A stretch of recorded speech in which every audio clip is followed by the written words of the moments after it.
Across the UK, online and on DAB. The mother of all talk shows with George Galloway. On Talk Radio, we'll get you talking. Listener comrades of the world, unite! He's a weapon of mass discussion, and he's back on your radio. Get ready for a revolutionary rumble on your radio with the original George of the political jungle. Galloway, celebrate the mother of all talk shows with George Galloway.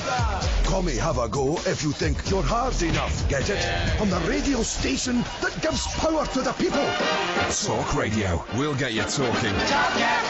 0344 499 1000. That's the number to call. Let me repeat it. 0344 499 1000. Plenty of space tonight for you to make your point of view known to an ever wider audience in this university of the airwaves that is the mother of all talk shows. The mother of all talk shows with George Galloway. On Talk Radio, we'll get you talking. Fake news.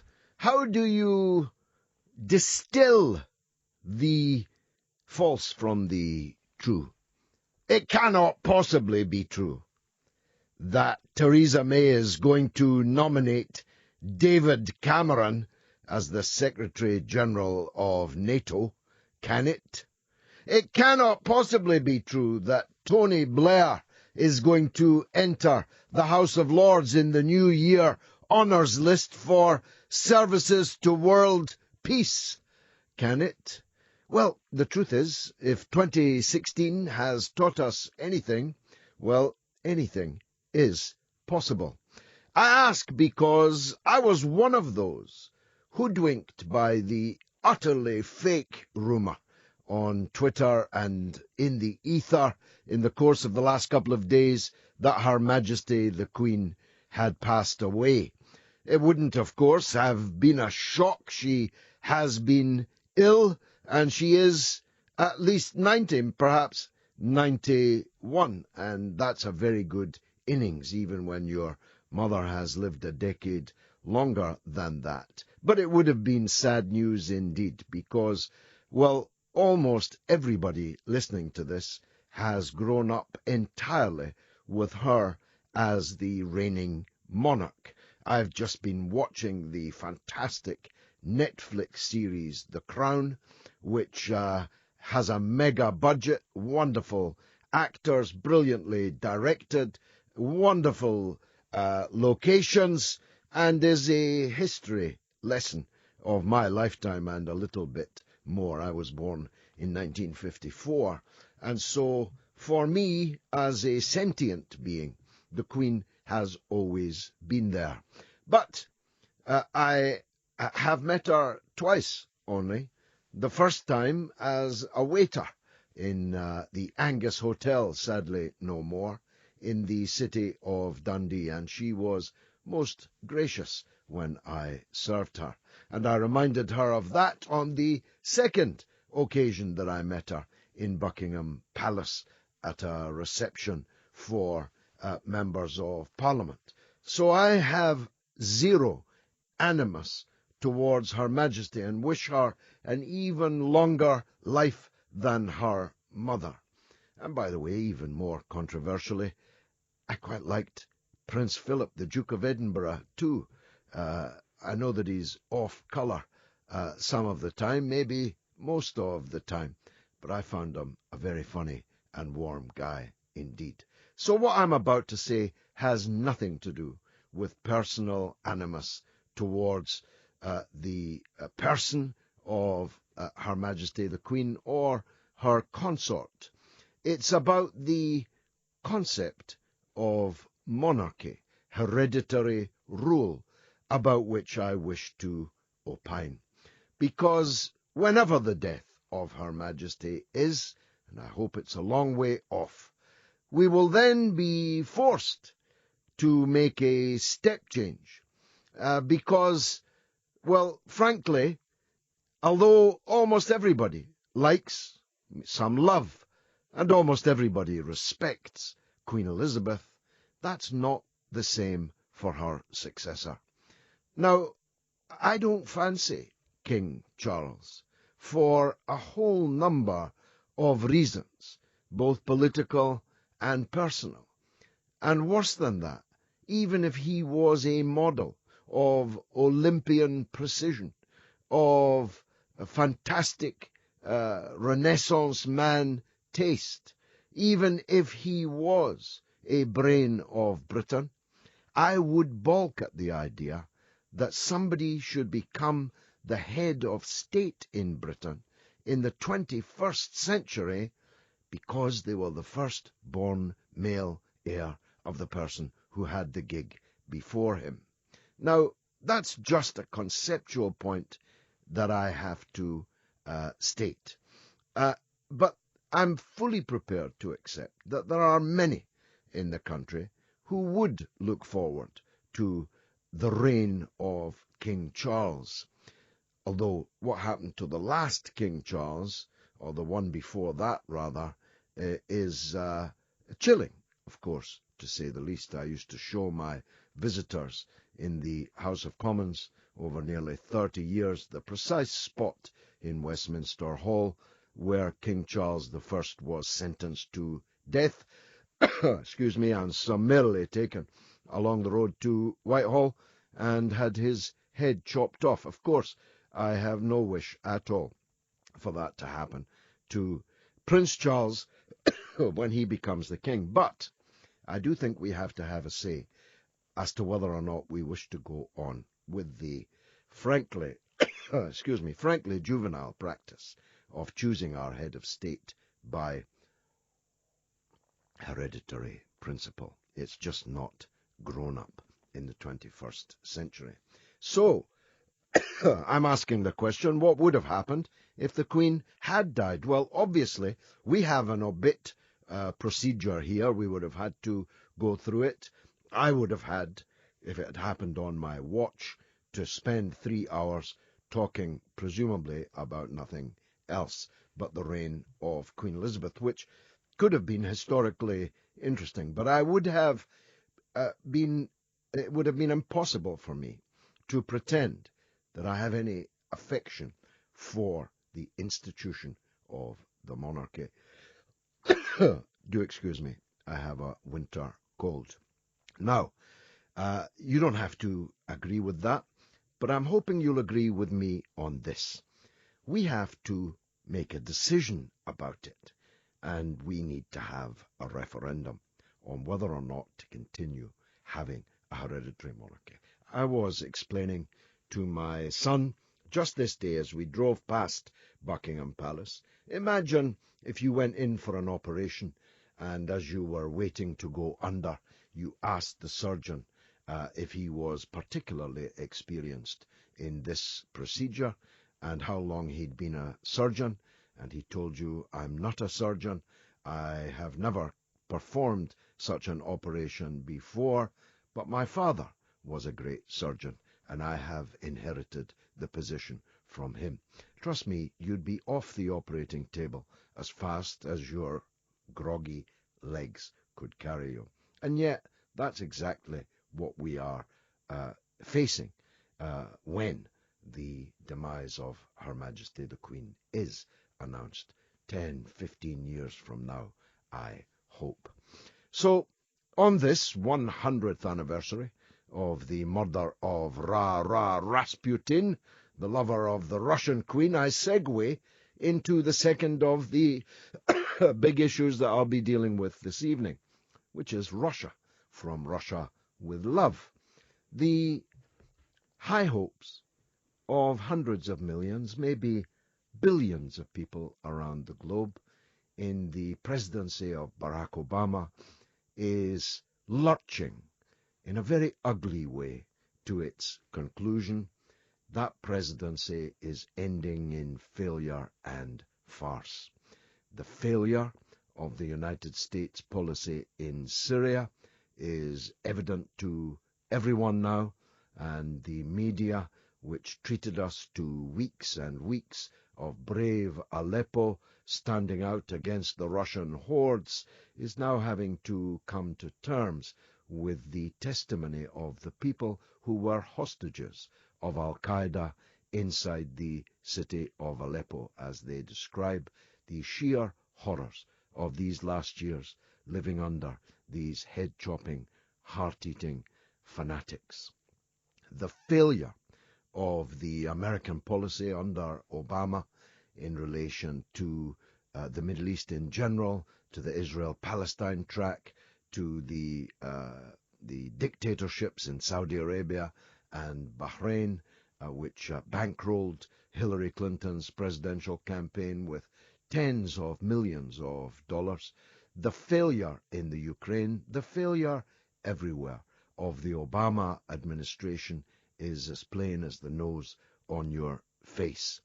And to see it end in the absurdity of a Christmas démarche, giving Russian diplomats, 35 of them, and their families, 72 hours to get out of the United States when no flights were available for love or money, was sordid in the extreme. And one expected that the President of Russia, Putin, would apply the normal tit-for-tat response and would expel a corresponding number of American diplomats. But proving that the Russians are quite good at chess and the Obama administration is rather poor at drafts, Putin wrong-footed everyone. He announced not the expulsion of the expected 35 U.S. diplomats. He did not, despite the lie of CNN, a blatant lie, announce the closure of an American school in Moscow to which diplomats' children attended and were educated. No. He announced that he was not going to expel anybody, that he was not going to stoop to the kitchen diplomacy being practiced by President Obama. And moreover, far from closing the school, he was inviting all American children to come to the Christmas tree in the Kremlin for a traditional New Year's Eve party. It was a masterful and diplomatic counter-stroke to the petulant, squalid antics of Barack Obama, who, let's face it, just can't get over the fact that Hillary Clinton was severely defeated in the U.S. presidential election. His chosen successor was defeated, and his antithesis, Donald Trump, has been elected instead. Now, all of this, the proximate cause of all of this is hacking, which is all balls, if I may put it that way, and I'll develop that point later in the show. The actual reason for the deterioration in U.S.-Russian relations is the utter, abysmal, dismal failure of Obama on the foreign policy front and the corresponding success of Putin and Lavrov and the Russian government. They just don't like it up them. Now, if David Cameron gets the gig in NATO, the man who destroyed Libya, you'll recall, we're in for some more fun and games in 2017. Is David Cameron going to NATO lipstick on a pig, if you'll forgive the phrase? Is Tony Blair headed for the House of Lords? All of these are up for grabs tonight on the mother of all talk shows, 0344 499 1000. Or you can tweet me at George Galloway and us at Talk Radio, preferably both of us together, and you have a good chance to have your point of view aired to the nation and beyond on the mother of all talk shows. Call me have a go if you think you're hard enough. Get it? The mother of all talk shows with George Galloway on Talk Radio. We'll get you talking. 0344 499 1000. That's the number to call, or you can tweet me at George Galloway, us at Talk Radio, preferably both. You can also text and email, and you'll get the details on the website. Now, I was momentarily fooled, as were thousands of others, great and small, who read that following the Queen's non-appearance at church at Sandringham, the reports that she had a heavy cold, the helicopter transportation from London to Sandringham rather than the usual train journey, the false rumours on the internet were that the Queen had died and that somehow the state was suppressing the news for raison d'etat, presumably to get all the ducks in a row. I was only momentarily fooled, and today Buckingham Palace had to take the unusual step of denying that the Queen was dead, which is a pity that they had to do that. But such is the power of social media nowadays that even if the mainstream broadcasters disdain to publicize what people think is news, it will still get out there. So I wanted to talk about how that happened, and maybe even tease him into further speculation, much further down the line. I wanted to talk to the doyen of royal commentators, Robert Jobson, and I was lucky enough to catch him the night before Hogmanay. Robert, thanks for joining us on the show. Hi, George. Hi. Now, how did this story come to be? Have you got any insight on that? Well, we've had an awful lot of these, in this day and age with Twitter, Facebook, online media, a lot of people have these fake accounts and get a bit of pleasure out of this. And I'm sure whoever's done this pretty despicable thing has got some pleasure out of it. But, it's all part of this fake news problem we face. And I think that it's totally irresponsible and a shame that it's happened, because at the end of the day, you're dealing with a tremendous lady that has served her country and the Commonwealth well, and you don't need this sort of nonsense, really. Well, the story had legs, of course, because of her age and the illness, and therefore I'm sure that people were brushing up their sound bites. She was the People's Princess, I recall, from Tony Blair on the demise of Princess Diana. I'm sure that all the politicians were brushing up their sound bites. Would the palace have told all the appropriate people that there was nothing in this rumour, or is it demeaning for them even to respond? No, the palace behind the scenes would have advised the appropriate people, in the establishment that there's no legs in this story whatsoever. And yes, the Queen has had a heavy cold. It's probably a lot worse than a heavy cold, but the reality is she's been cared for in the best way possible. I wouldn't be at all surprised if we don't see her at the weekend at church, and in that respect, I think that will put pay to it. But at the end of the day, the Queen is 90 years old. We know that she'll be 91 next year, and this sort of situation does get a run sometimes, George. Sometimes when not much newspapers, but radio and TV shows do run-throughs of how they're going to deal with the death of the monarch, they go through the whole rigmarole, and somebody might report that that's happened and they've seen it happening, and then they make that mistake and it goes out on air. That's actually happened in the past, and that's something that's regrettable but understandable. But I think this is more malicious, really. Yeah, I'm sure that's right, Robert. But the suspicion that the state would sit on the news for a period of time to get their ducks in a row is also historically based, of course, because that's what they did upon the death of her father, wasn't it?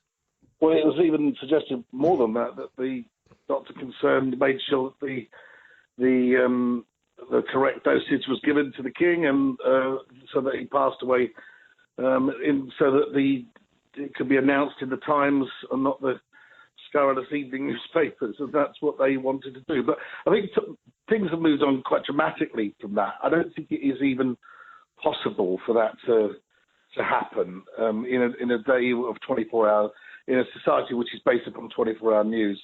I think that there may be a moment of an hour or so when the appropriate people from the Prince of Wales to everybody will be informed if they're not there. But I don't believe that you could withhold it in that sort of news of that magnitude for a lengthy period of time in this day and age. I really don't. Well, we all hope it will be many years before this has to be faced, of course. But if the Queen does die, what happens then? Does Prince Charles become the king immediately? Immediately, yes. He becomes the king immediately. There is no join. You know, the king, the monarch is dead, so the Queen is dead, and then it would be King Charles III or whatever name he chooses to be. On that, have you got any idea, Robert, what name he will take? Well, he can choose whatever he really wants to be put from his name. I mean, he could be. There's talk that he would be, I think, George VII if he wanted to. I personally think that we've known him so long as Prince Charles, it would be rather odd, wouldn't it, to have a King George? But you know, the reality is he would become immediately king, and just for the record, that his wife would immediately become Queen Consort, despite what all the nonsense is talked about, what her title would be. She would immediately be that, because there'd have to be, as you would know, a change in the law by government, by Parliament, for that not to be the case. So, and then he would be king in Australia, New Zealand, and Canada, and all the other realms too. So immediately that would happen. There's no join, and then it would take probably around after a period of mourning. There would be probably a year or so before any coronation would take place. But the king would be the king straight away. And so no obvious hiatus in which Republicans like me could get busy with our demand for a referendum on the subject.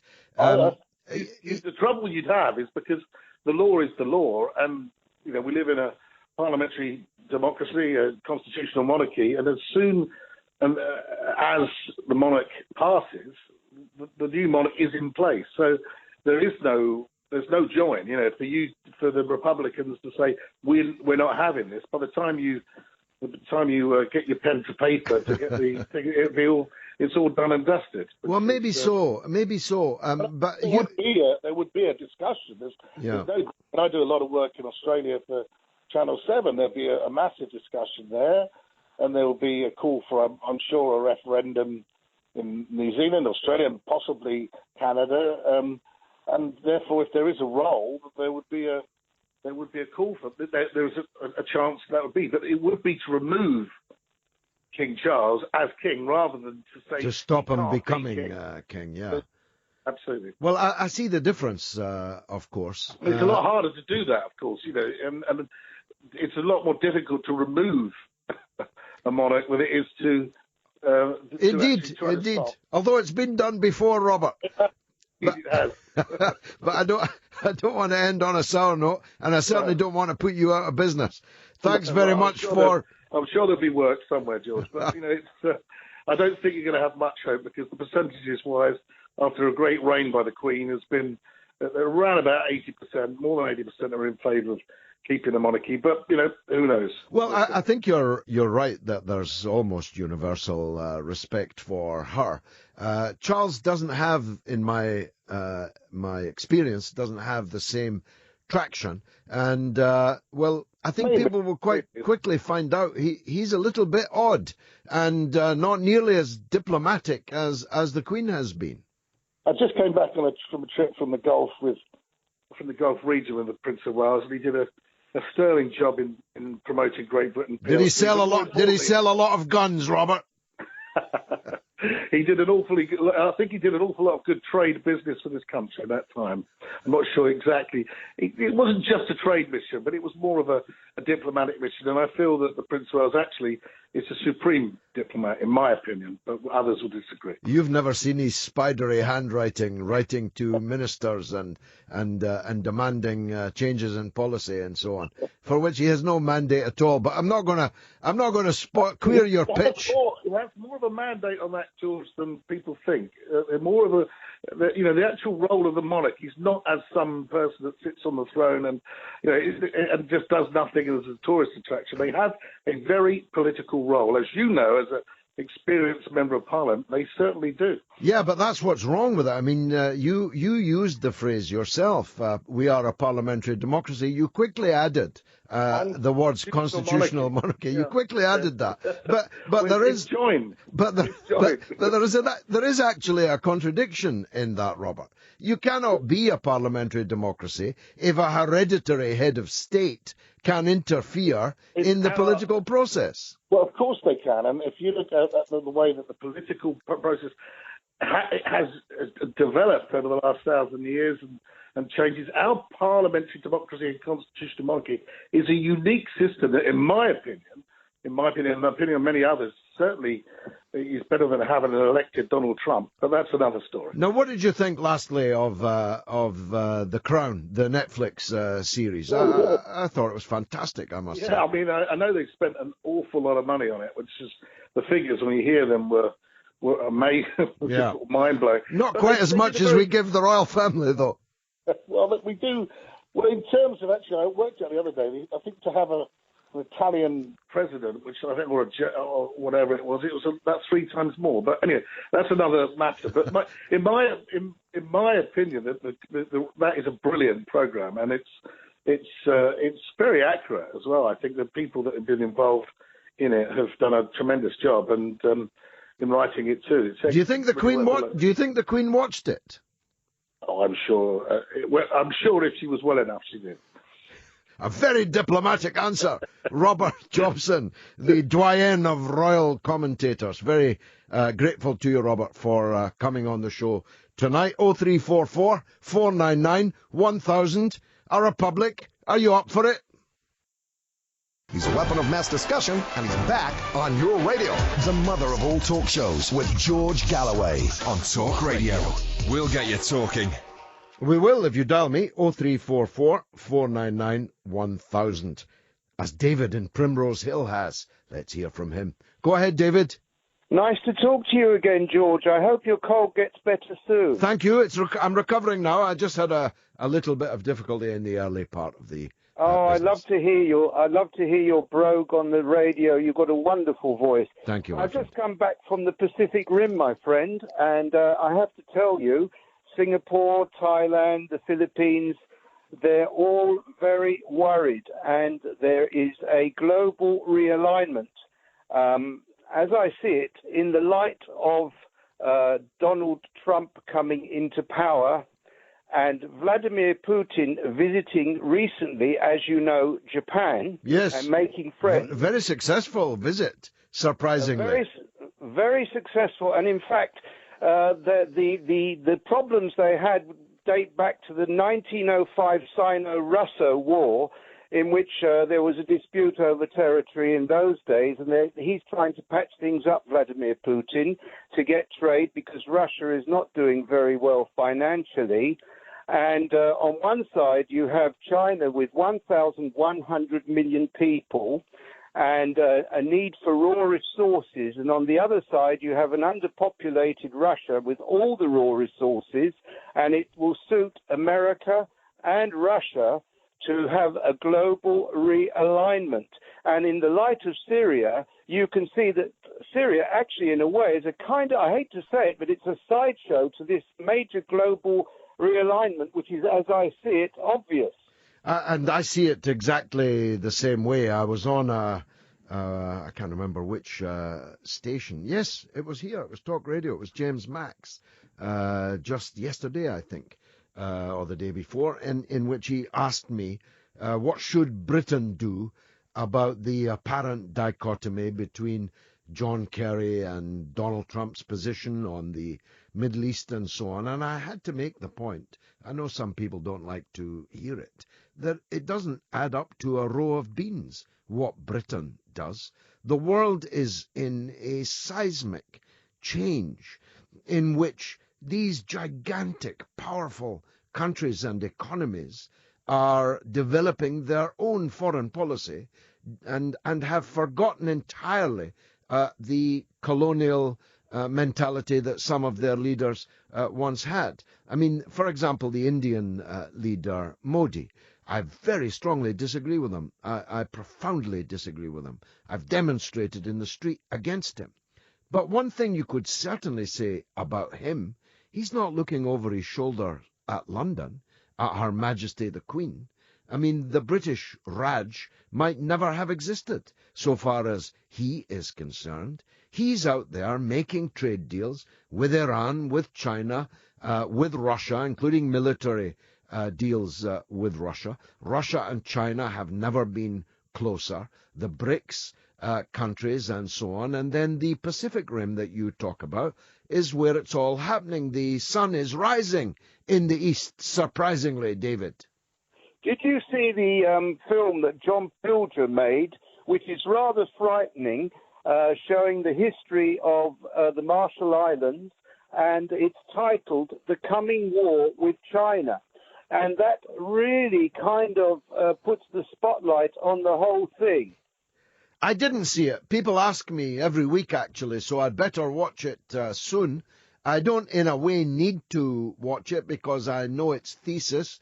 I know John Pilger very well and respect him enormously, and I'm sure that he's produced yet another magnificent film to his long list of films over many decades. But there is no doubt at all, not only that Obama made this pivot to Asia, but that Trump's preoccupation will also be with China. And he has appointed as his trade secretary a guy who wrote a book called Death by China, in which he alleges that China has been the cause of the near death of the U.S. manufacturing economy. There's military maneuvers in the South China Sea, even as we speak now, with the U.S. sailing warships in what's known as the South China Sea, which gives some clue to its provenance. Then there was Trump ringing the leader of Taiwan, the Mickey Mouse Other China, and calling into question the American One China policy. It's quite clear that they're obsessed by China, David. Absolutely. In fact, China has been building up her military strength quite extraordinarily with the use of the money they've made out of America. So I think the Americans are slightly missed by that, George. Indeed so. China's the biggest country in the world, with the biggest economy in the world, and the biggest armed forces in the world. But makes do with 24 nuclear warheads, as opposed to the 4,700 that the United States makes do with. Because they know that power, real power, is economic power, and the soft power that goes with it, the cultural power that goes with it, don't they? Hopefully the business power will force people's minds not to concentrate on the military power, because in business you don't want to fight with the people you're doing business with. It's quite self-destructive. Indeed it is. David, always a pleasure to hear your experience in the Asia-Pacific region. That's David in Primrose Hill. The number to call to get your view across is 0344 499 1000, as Hadil has on a mobile from I know not where. Hadil, welcome. Thank you. I am currently in South Kensington. So excellent. I don't know. Very close by. Yeah. Go ahead. Yeah, I drove here. Well, basically, being a British citizen for so many years and growing up in this culture and society, but also having the knowledge of where I'm originally from, which is my mom is Iraqi and my dad is Syrian, both, green zone countries. It's quite sad to see what's happening, but as obviously we know, everything has been business related, and like what you said earlier, economically and culturally, we are economically strong, but culturally we've been destroyed, very much so.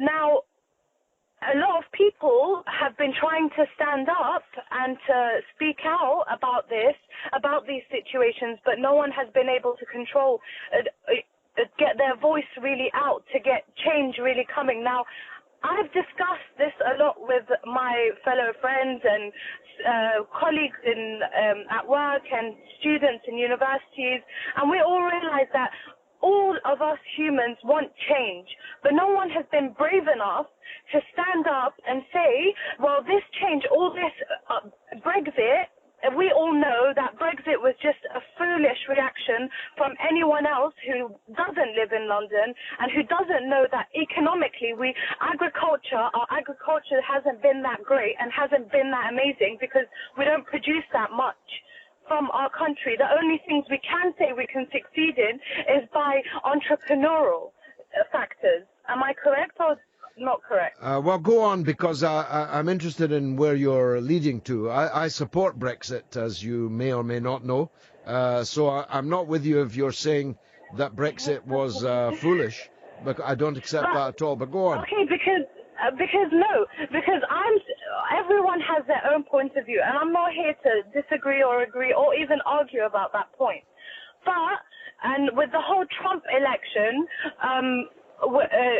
they elected Trump because obviously America, not many people are educated in a way to realize that some choices may affect them very long term.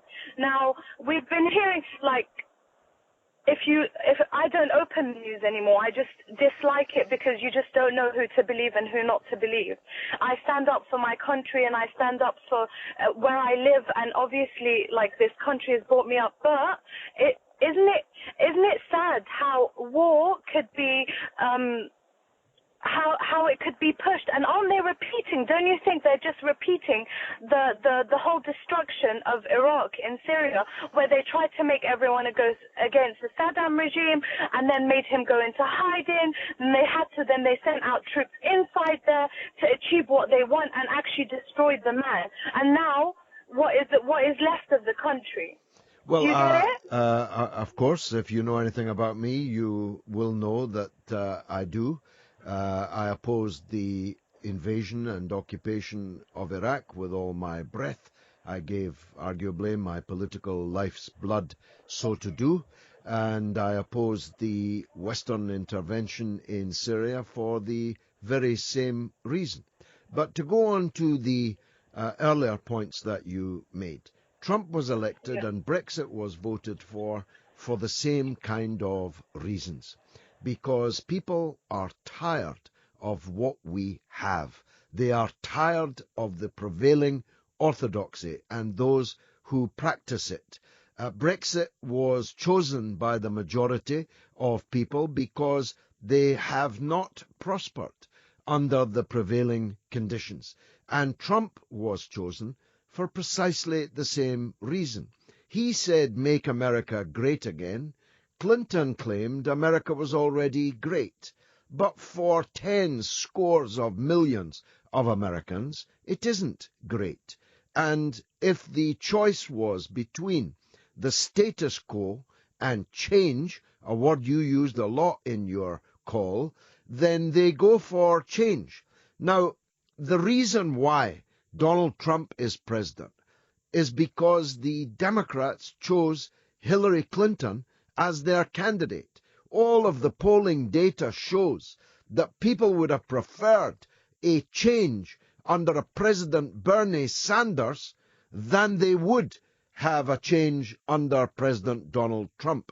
But because the Democrats wanted to stick with the prevailing orthodoxy, the neoliberal economics, the neocon foreign policy, war throughout the world, because Clinton was a known practitioner of that kind of politics, she was always on a loser. And I predicted that she would lose. From the spring of this year and right up until the very night that the polls closed.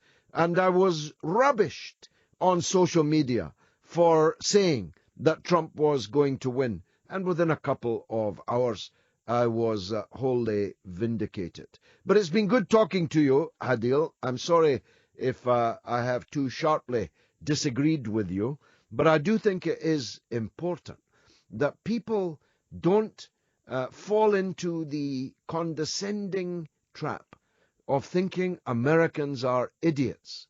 Some Americans are idiots, as some British people are idiots. but most Americans voted rationally for Donald Trump. And I'm not happy that Trump is the president, but I'm very happy that Hillary Clinton isn't. Listener comrades of the world, unite! The mother of all talk shows with George Galloway on Talk Radio. We'll get you talking. 0344 499 1000. That's the number to call, as Ken, nowadays of Newcastle, has done. Ken, welcome. Thank you, George. I listened with great interest to the secular viewpoint about the possibility of a coming war. Let me give you a biblical viewpoint, George. We are headed for the greatest trouble in history. Russia faces total destruction. It's prophesied in the Bible, Ezekiel chapter 38 and 39. And what is happening right now in Israel with the situation of the UN resolution, Israel now is that those who hate Israel are going to rise up. They're emboldened now. But that was every country in the world. Every country is going to turn against Israel. It was I just want to make sure you know that. The Security Council was unanimous. Yes, every country. This is prophesied in Scripture. Let me just read these two verses to you from the Bible about Jerusalem and what's going to happen. Okay. This is God speaking, George. For I will gather all nations against Jerusalem to battle, and the city shall be taken, and the houses rifled, and the women ravished, and half of the city shall go forth into captivity, and the residue of the people shall not be cut off from the city. Then shall the Lord go forth and fight against those nations as he fought in the day of battle. The Messiah of Israel will return, George, to defend Israel, and all those who oppose Israel will be destroyed by the Messiah, the King of Israel. This is where we're headed. This will be the focus. So the whole world is going to be destroyed and at the hands of Israel, led by the Messiah. That's your point? My point is the Bible says that Messiah will defend Israel. Hatred for Israel is going to arise in the coming years. It's going to arise from everywhere. God is going to gather the nations there for judgment.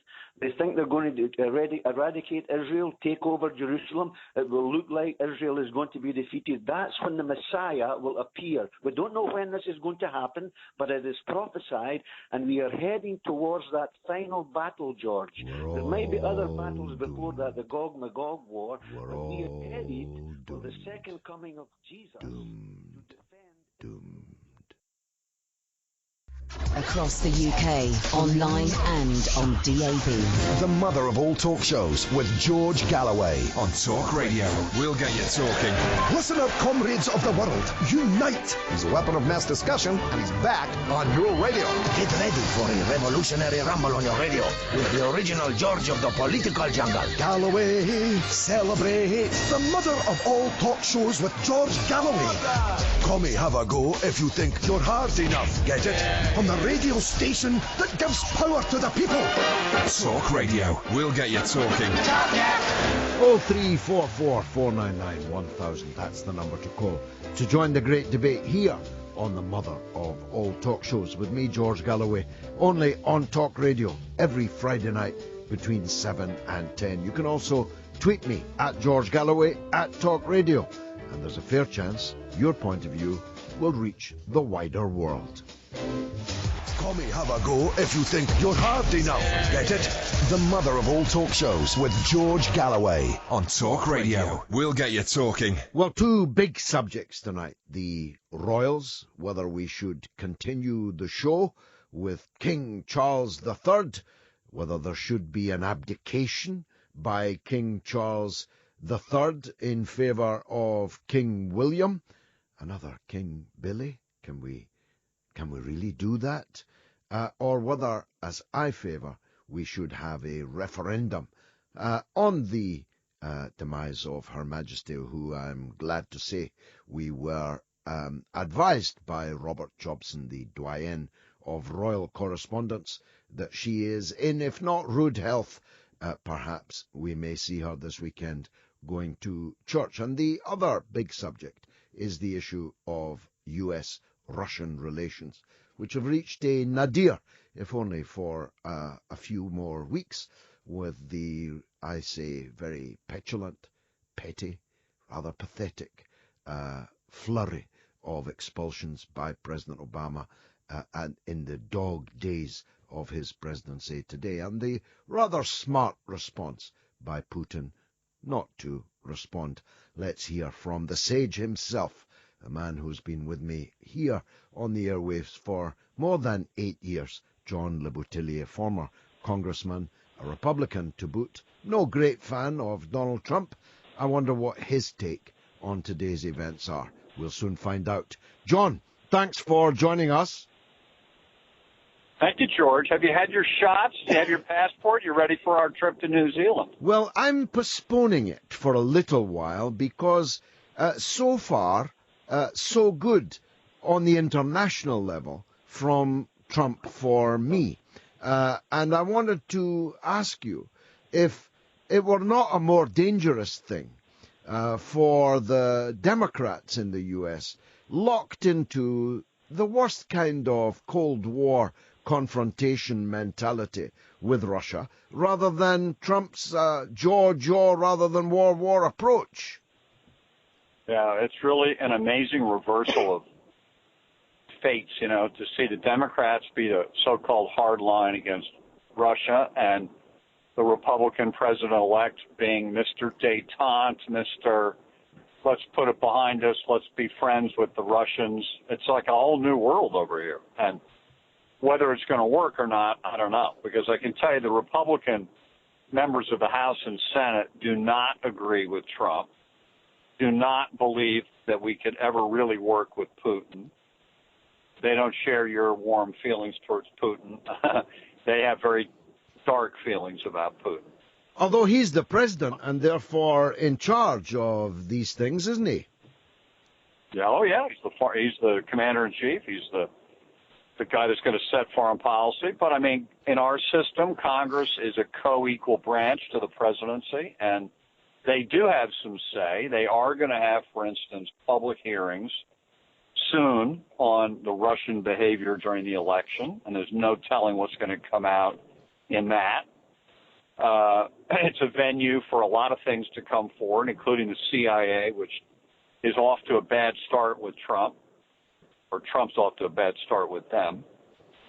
And I agree with you. Putin is being very clever. He decided not to reciprocate today and expel 35 American diplomats/spies. He decided, I'm not going to do anything, and we'll wait and see what Trump's going to do. And he's really playing up to Trump. Trump, I think, will reciprocate, and they will try to have warmer relations for a while. But something's bound to happen that will put that to a test. Indeed. And we don't know, because he doesn't know, what Trump is going to say or do next. One test has been his appointment of a Secretary of State who seems to share his worldview, at least so far as Russia is concerned. So he's built in an ally on that front, hasn't he? He's got that one and the National Security Advisor, General Flynn. They both have a much better opinion of Putin and the Russian government than any previous administration. This is probably a good time to confess, John, that I've met General Flynn in Moscow. Oh, there you go. Well, George, I'm not sure I'm going to let you into our house in New Zealand. Don't worry, I'm sound. I just believe in jaw. That's okay. Look, I get it. And you and I, we don't have to agree on everything. We of course not. Are discussing the politics of the situation. And I can tell you here, everybody's just watching. No one really knows what to make of it.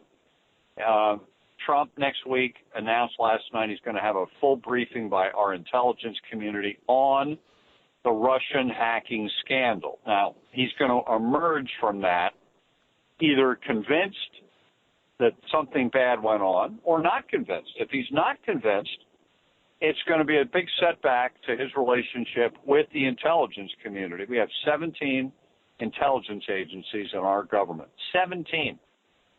And they report up into the presidency, and We have never had a president-elect starting out like this with such a contentious relationship with his intelligence community to be. This thing is fraught with trouble, and there's no telling where it's going to go. Well, these are all uncharted waters, of course, as you've just identified two areas of uncharted waters, and there are more of those areas that we could discuss. But let's look at the proximate cause of today's crisis, which is the allegation that Russia was involved in the hacking of Hillary Clinton's campaign, that they gave to WikiLeaks the fruits of that hacking, that WikiLeaks put those leaks out. There are two problems with that, John. The first is, I happen to know for sure. I'd have to kill you if I told you how and why, but I happen to know for sure that the leaks came from a Democratic Party insider, not from Russia. And secondly, if these leaks were so significant, why did the mainstream media in the US ignore almost all of them? I mean, they could not have influenced more than a handful of votes because only the cognoscenti ever saw them. Right. Well, you got to divide two things, though. The charge that Obama is punishing the Russians for is not for having resulted in changing any votes in the election. It's merely on the hacking and leaking. And they claim they've got dead-on proof of it in intelligence reports that they will make not public to the public, but they'll show members of Congress and Trump and all. Why not to the public, John? Methods and sources. They don't want to reveal how it is they've come up with this info, because then Putin will know where we got it from. I mean, for instance, I'm just making this up. What if Vladimir Putin's secretary is actually on the U.S. government payroll? You can't reveal that, otherwise she's a goner and we lose that source. So you can't reveal what they call sources and methods of gathering intelligence. But they did say they've got it from both human intelligence and signals intelligence, in other words, intercepted radio, phone calls, emails, some sort of electronic communication, and from computers themselves, including they can identify the exact computers that did the hacking. So the claim is, in an FBI report that is available on the Internet. Well, I know that, of course, that could also have happened. But I know that the Democratic Party insider provided WikiLeaks with the information that they published. So if what you're saying is true, I don't mean true, I mean accurate, then there's two sources of the same material, which is not impossible, but unlikely. The point, though, is they are building Putin up into some kind of Superman. Now, he is, as Trump says on Twitter this very evening, a very smart guy. That's why his move today, or lack of one, is being, I think, universally regarded as a smart move, a smart response. But he's not James Bond, you know. He's not capable of fixing Brexit, fixing Trump, fixing the French presidential election, fixing politics in Germany and so on.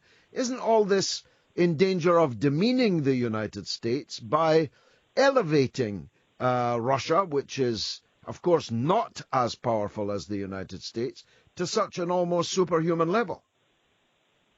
Well, first of all, I don't think a president of the United States would have face-to-face confronted the president of Russia in September, as Obama says he did, and in a face-to-face conversation told him, we've got the goods that you're doing this, knock it off. I don't think you confront a world leader unless you do have the evidence of it. Now, whether it had any effect is a different issue. Hillary was a lousy candidate. She lost a race she should have won against an opponent she could have easily defeated. But that, I don't think whatever Putin did, even though I think it was intended to screw over Hillary because he's had it in for her, I don't think it made the difference. Although the difference is 80,000 votes in 3 states. 80,000 votes. So pretty close race out of 140 million votes, you know. Yeah, for sure. 130. But isn't this all partly displacement activity to avoid? The Democrats are really thrashing around to avoid the point that you've just made, that they lost the election. It wasn't really that Trump won it. It was that they lost it. They lost it by putting up a lousy candidate, in your words, and who fought a lousy campaign and spent more than $1 billion doing so. Well, here's the thing, George. I totally true. She's a terrible candidate. Thank God we're rid of the Clintons. Great. But as I said, there's an intelligence community here, massive, over 1 million people working in the federal government in these 17 agencies. And my guess is that they are outraged at Russia's attempt to influence our election. Attempt. Forget whether it worked.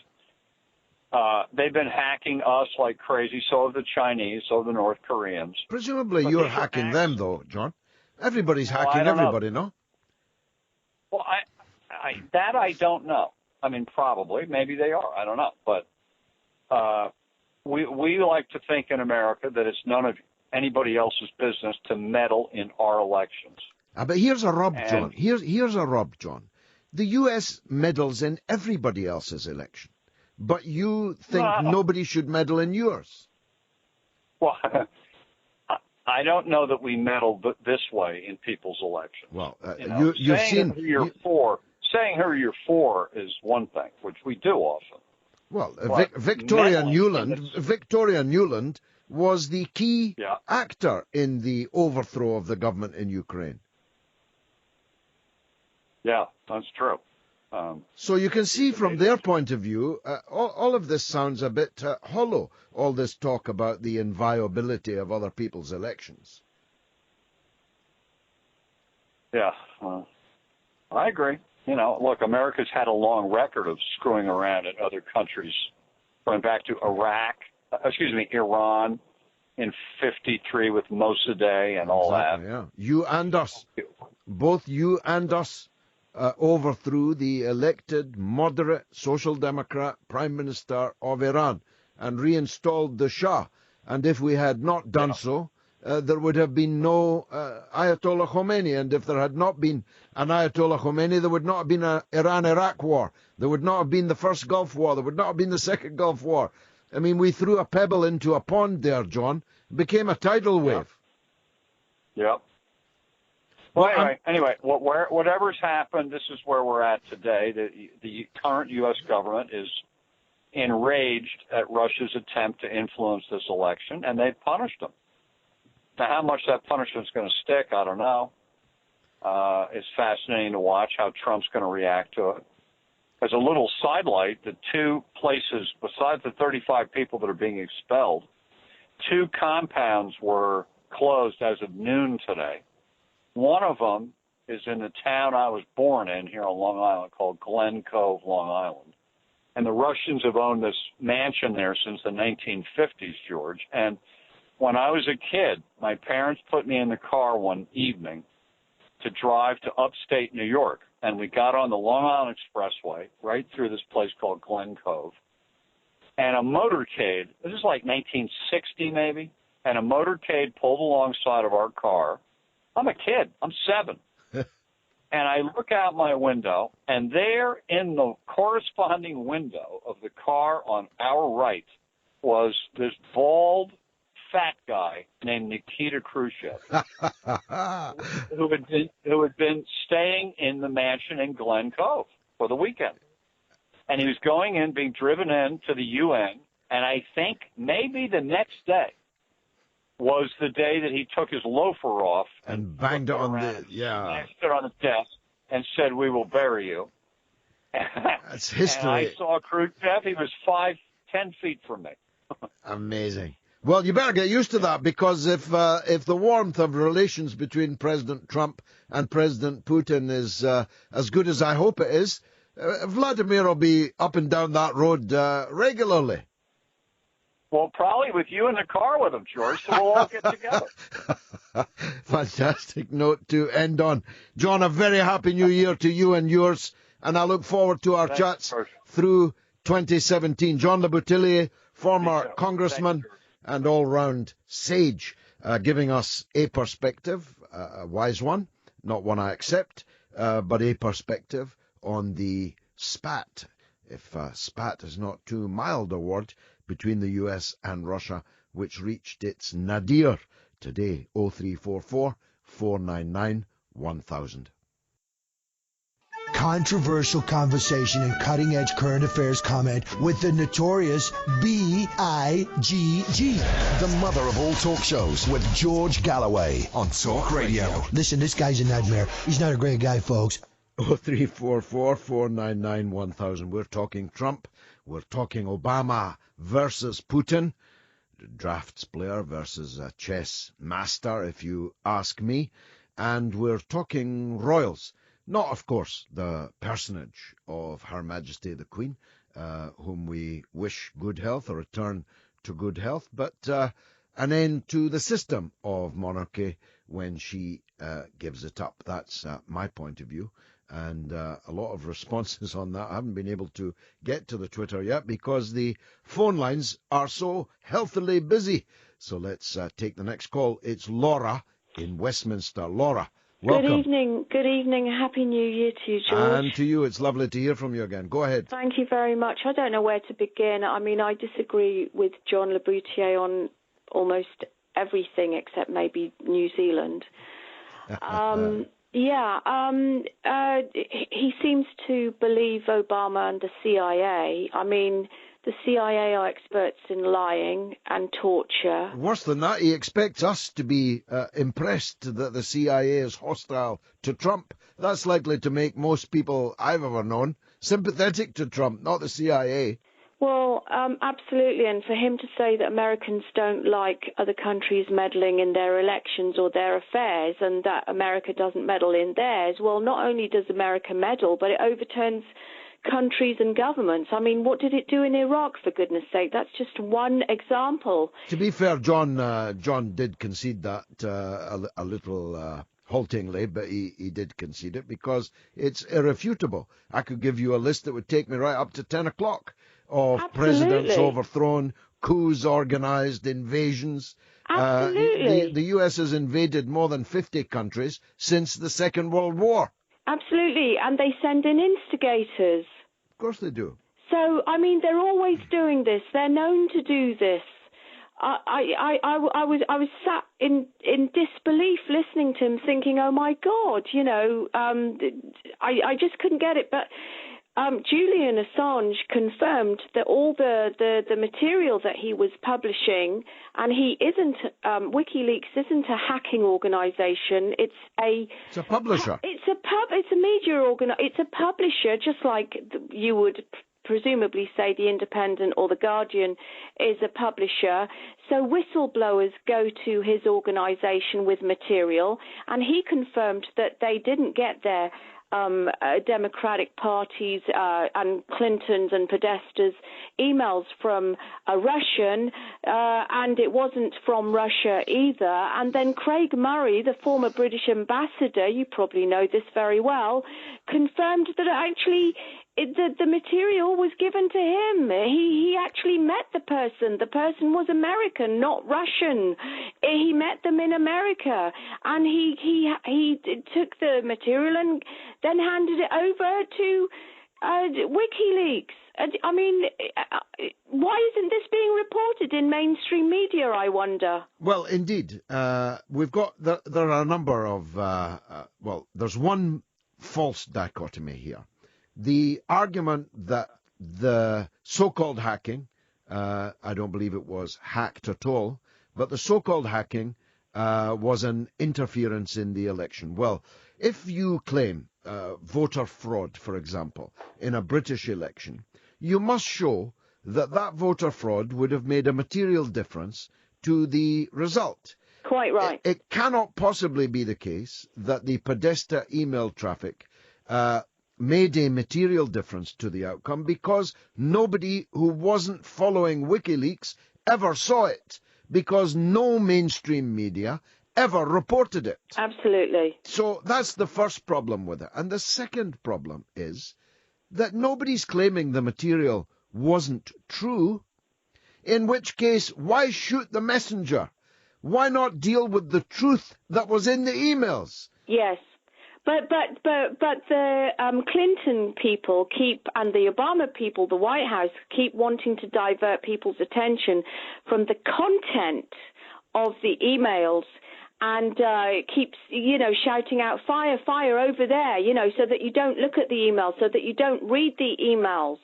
And that's what's really going on. Also, in the emails, it was stated, the Clinton campaign, John Podesta's people actually stated that a good tactic is for them to get their cronies in the mainstream media to, like a Pied Piper,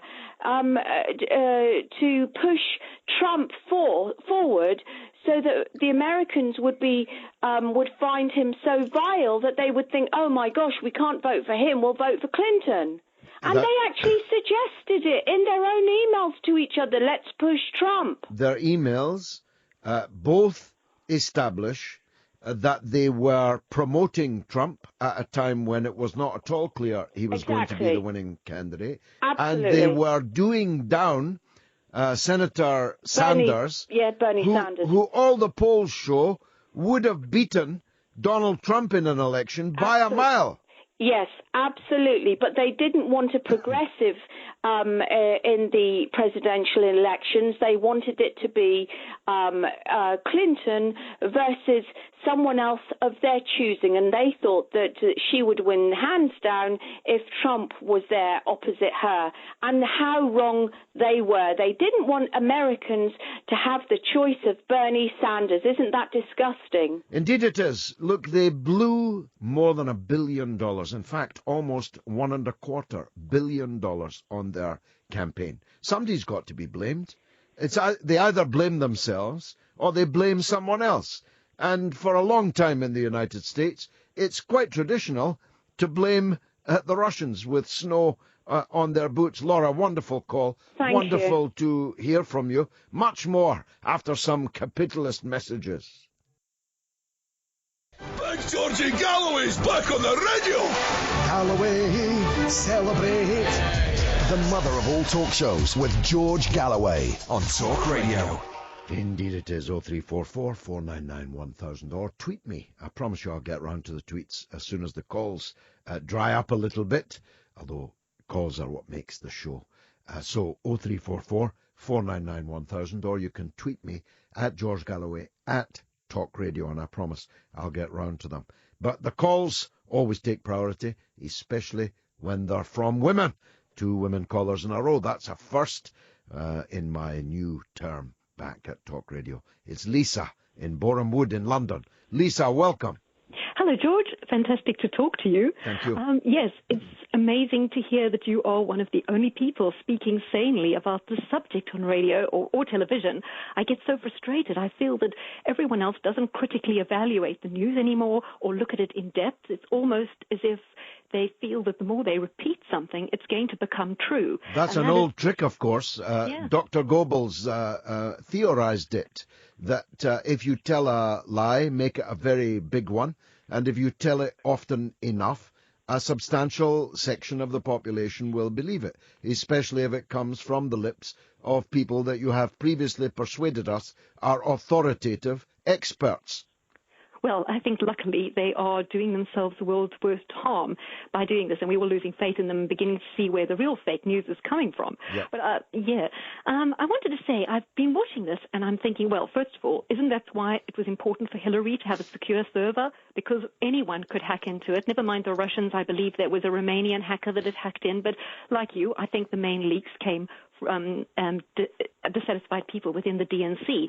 But what I'm interested in is there seems this great need among the current administration to push things with Russia to the brink, to provoke them as much as possible, either via NATO or via this hacking thing, to put relations with America and Russia at an all-time low before Trump comes in. So no matter if he does want to do peace through commerce or have good relations, he won't be able to, because they're going to push things in the last few weeks as far as they can to the brink to make it unsalvageable. That's why they're going to put David Cameron forward as Secretary General of the UN, because they figure that some no-mark from Norway will not be able to stand up to Trump's recalibration of American foreign policy vis-à-vis NATO and NATO's adversaries. They're putting up David Cameron so that he can go toe-to-toe with Donald Trump. That's what this is about, Lisa.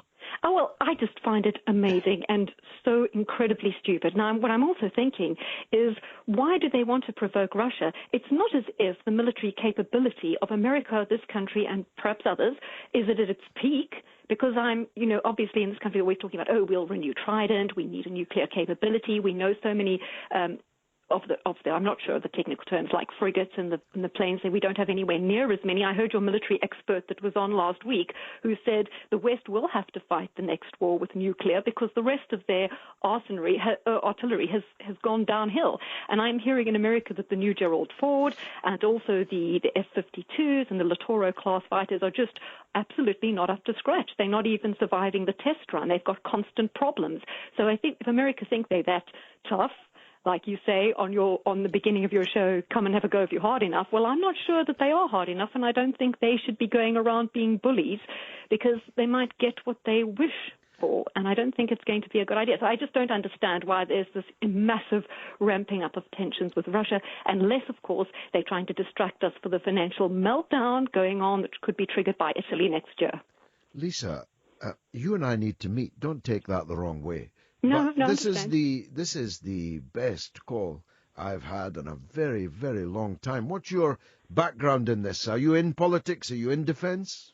No, I'm just a very interested member of the public. Well, interested and very, very informed. And who'd have thunk it in Boreham Wood? Lisa, thank you very much for a really outstanding call. I hope you'll follow me on Twitter. I'll follow each other already. Oh, well, in that case, send me a direct message. And, of course, I mean nothing improper at all. 0344 499 1000. That's the number to call. You can also tweet me, as I say, as a very, very large number of you have. Some of them are just silly, like Mark of Battersea, who says, I'll never understand why the far left are so in love with Putin, the kleptocrat. He's not even a communist. Well, Mark, here's my number. 0344 499 1000. Come and have a go on that if you're hard enough. But on the assumption that you're probably not, let me point out a few home truths for you. I am not far left. If you think I'm far left, you need to get out more. Secondly, I'm not in love with Putin.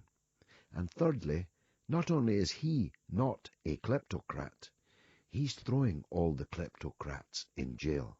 And he's bringing the money, wealth, which they stole in the days when you presumably would have counted yourself as pro-Russian, when the drunkard Boris Yeltsin was allowing his circle to steal Russia's wealth. He's bringing that wealth back. And that's why he's popular in Russia. He pursues policies in Russia with which I fundamentally disagree. Many, many of them.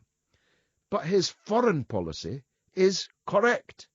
He was correct that East and West should have united to defeat ISIS and Al-Qaeda together in Syria before the war had managed to kill hundreds of thousands of people and risk a military victory by the heart-eaters, the head choppers, the crucifiers.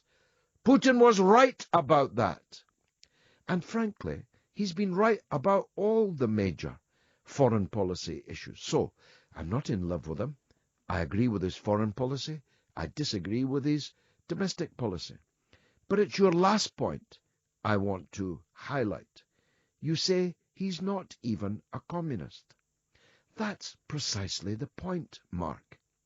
It's because he's not even a communist that the policy of Western hostility to Russia is so inexplicable. Russia is just another capitalist country. Why then didn't the West embrace it as such? Why isn't Russia in the European Union? Why isn't Russia in NATO? Why would you make an enemy of a country, a great and important country, which, by the way, if not for them, I'd be speaking to you tonight in German? Why would you make an enemy of such a country when, as you say, he's not even a communist?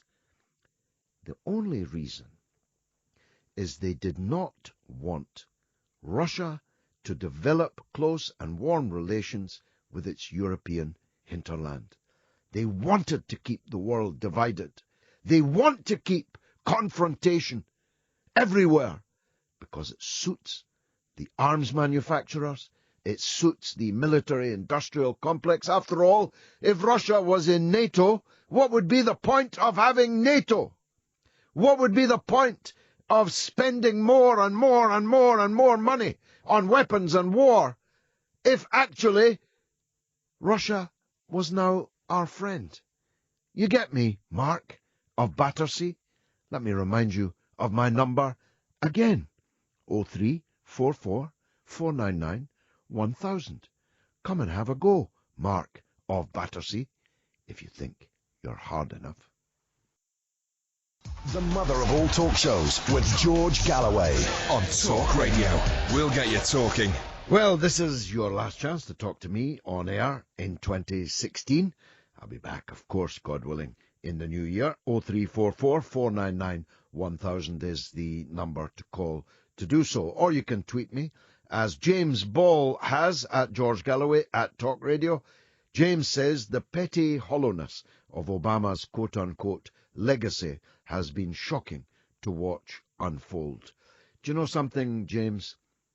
It's 8 years ago since I sat in this very building in a discussion on the U.S. presidential election night, hosted by my friend Adrian Durham on TalkSport. And I remembered earlier this evening how a big tear rolled down my face on air as I was watching Obama in that park in Chicago with his opening words, "It's been a long time coming," echoing the great Sam Cooke number. I have never, and by the way, James, I had been supporting Obama for the nomination when nobody else in Britain knew how to pronounce his name. You may remember that time. Osama, Obama. Nobody could pronounce his name. But I had met him on a demonstration against the Iraq War. I had spoken to him. I had seen him rise. And I thought he'd be a fantastic candidate and a fantastic president. But I have never been more disappointed in anyone. I don't mean he's done worse than everyone else. I'm saying disappointed because I had hopes of him that I have never had of anyone else. And his legacy, as you put it, isn't worth the paper it isn't written on. That statement that he made in Cairo after he'd been given the Nobel Peace Prize, that vision that he laid out, it's all in tatters, in flames, and because of him. The chance that he had, a landslide victory, with the United States economy on its knees, on the floor, and the United States embroiled in deeply unpopular foreign wars. He had the chance to be FDR. He had the chance to change everything. But he didn't have the guts to do so. And that's why I will never forgive him. Let me do another couple of tweets, if I may. Jim Kiff says, when the Queen dies, it will be time to get rid of the monarchy. I'm in no doubt that it will be gone by 2050. Well, I don't know, Jim. It seems to me that Charles is the one that can bring it down. And if we had a referendum on whether we wanted King Charles III, or whatever name he chooses, I think that we'd stand a half-decent racing chance, given what happened on Brexit, given what happened on Trump and so on. You can say, well, the Royals have got 80%, as Robert Jobson said earlier. I'm not so sure about that number. This is a vastly expensive institution.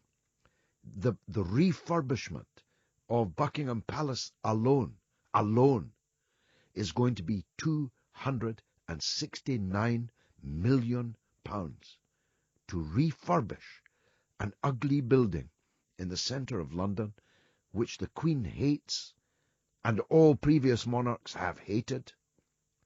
And I've been in it, and I can see why they hate it. And then there's Sandringham. Then there's Balmoral. The estates of the royal family are a vastly expensive undertaking. Now, I know that these palaces and castles bring in revenue, but they could still bring in the revenue whether or not the Queen or a king was around. It's the places and the history that the people are coming to see. It's not as if they meet the Queen when they come to visit the palaces. It's not as if they even get a wave off the Duke of Edinburgh. You'd probably get an insult off him if they did. So it's the places that are historic, and that which went before that is historic. Now, Robert said the cost of an Italian president would be 3 times as much. That cannot possibly be true. Even Berlusconi wouldn't cost 3 times as much. As a matter of fact, the Irish presidency, and they've got a very fine president, Michael D. Higgins, costs hardly anything at all, and he's loved and respected across the whole of Ireland. James from Lincolnshire says, I have lived in Germany. I never realized just how besotted the Germans were with our monarchy. Oh, don't tempt me, James. They are often on the front of German lifestyle magazines. There is a monarchy-shaped hole in the hearts of many Germans. The Kaiser was related to Queen Victoria and the Saxe-Coburg Gothas. I don't know where to start with that one, James. The Germans like them because they are Germans. In fact, they are Germans and Greeks, with some dubious skeletons, politically speaking, in their closet. And I don't blame the Queen for that. But the point you make relates directly to the First World War 100 years ago. We were right in the middle of it. The First World War was fought by 3 grandsons of Queen Victoria. They could have all come for lunch at Buckingham Palace and sorted out their differences. Instead, millions, tens of millions of working people who would never get a sniff of lunch at Buckingham Palace were sent into the charnel house and their death. So don't get me started, James. Let's hear from the legend. That is Damien in Brighton. Damien, welcome. Good evening, George. Good evening to you. George, at the top of the show, you noted that Hillary Clinton's campaign was funded in part by the Saudi regime, and obviously it was funded by big business as well. Yep. And I think that goes to the very heart of the matter of why people voted for Brexit and why Hillary Clinton lost to Donald Trump. Senator Sanders, who won 48% of the vote and who received an average donation of $27, I think he hit the nail on the head, George. He argued that people have had enough of big money corrupting our political parties and our political system. Now, there's one aspect of the increase in the Labour Party membership which I don't think can be overstated. The membership is, as I understand it, now standing at 630,000 members. Never been bigger. Biggest in the Western world. Biggest social democratic party ever. Correct. Now that has some massive implications for British politics. We found out how effective fundraising of that can be during Jeremy Corbyn's election as leader. We raised £4 million in 48 hours, George. Yeah. Now, as the party is able to raise funds on such a scale, it places the Labour Party in a unique position in British politics.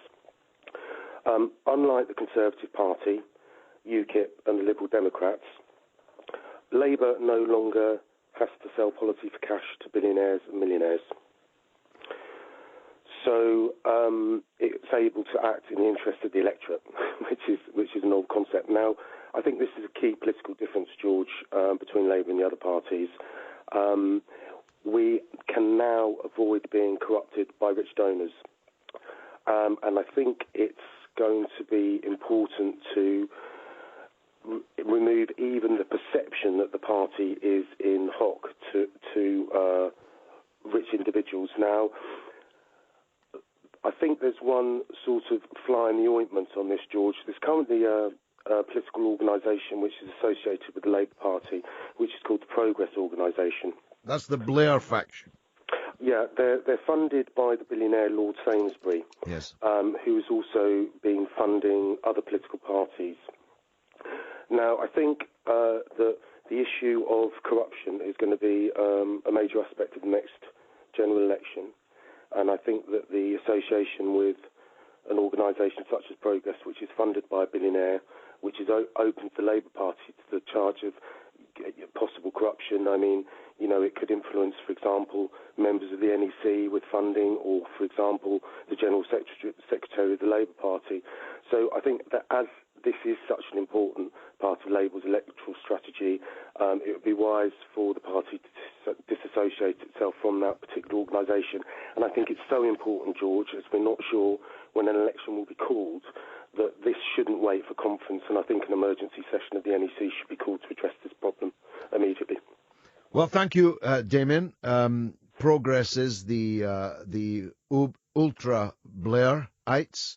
It is the Blair Youth, and it is, as you say, funded by the billionaire Lord Sainsbury and other companies, firms, and very, very rich individuals who don't have the Labour Party's best interests at heart. I'm not saying they're necessarily bad people, though some of them are, but they definitely don't have a Labour Party's best interests at heart. They want a different kind of Labour Party, one which is essentially not a Labour Party. And they successfully achieved that in the Blair era. And that's the reason why Corbyn was elected, then re-elected, with a very, very big majority as leader, because there are hundreds of thousands, millions, I hope, of people in this country who recognise that this country needs a real Labour Party, and one which, when in government, will behave like a real Labour Party and not be a Trojan horse for something else. Thank you, Damien. In Brighton, the second hour is almost by. The third beckons. Across the UK, online and on DAB. Talk Radio. We have ways of making you talk. Talk Radio.